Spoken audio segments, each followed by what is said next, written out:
Aujourd'hui. Donc rétablir la confiance, c'est par les services proposés, faire en sorte qu'aujourd'hui ça n'arrive plus, faire en sorte que les gens aujourd'hui puissent non seulement utiliser leur console, mais utiliser l'ensemble des fonctionnalités du store sans être inquiétés outre mesure, faire en sorte que tout redevienne comme avant, hein, tout simplement.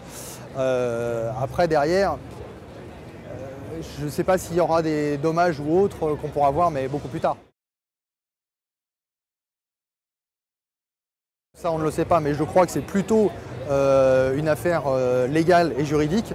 Donc on ne peut pas entraver la justice. Alors peut-être que les hauts responsables savent de qui il s'agit, mais en tout cas, je dirais que la justice suit son cours là aujourd'hui et on ne peut pas accuser à tort et à travers sans avoir des preuves. Donc il y a une instruction, il y aura probablement un procès, un jugement qui suivra derrière. Tout ça va prendre du temps, mais de toute façon, un jour ou l'autre, on saura qui c'est. Si c'est ça la question, on saura un jour qui c'est. Parce que les jeux en 3D aujourd'hui apportent réellement une nouvelle dimension.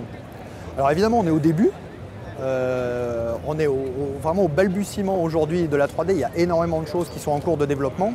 Alors il y a des gens qui aiment être tout au début d'une nouvelle technologie, il y en a qui vont attendre un petit peu, il y en a qui vont attendre très longtemps, mais il faut bien commencer par quelque chose. Donc là aujourd'hui Sony se positionne très clairement sur la 3D, comme c'était positionné très clairement sur la HD, c'est positionné très clairement sur le Blu-ray. On sait qu'il y a un laps de temps avant que ça devienne mass market, avant que ça devienne grand public, mais voilà, il faut commencer. Et en tout cas c'est une vision, c'est une croyance de la part de Sony.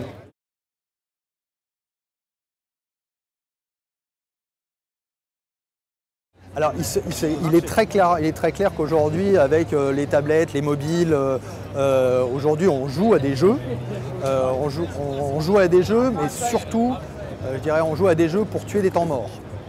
On va jouer à des jeux pour attendre le bus, on va jouer à des jeux quand on est un petit peu dans le métro.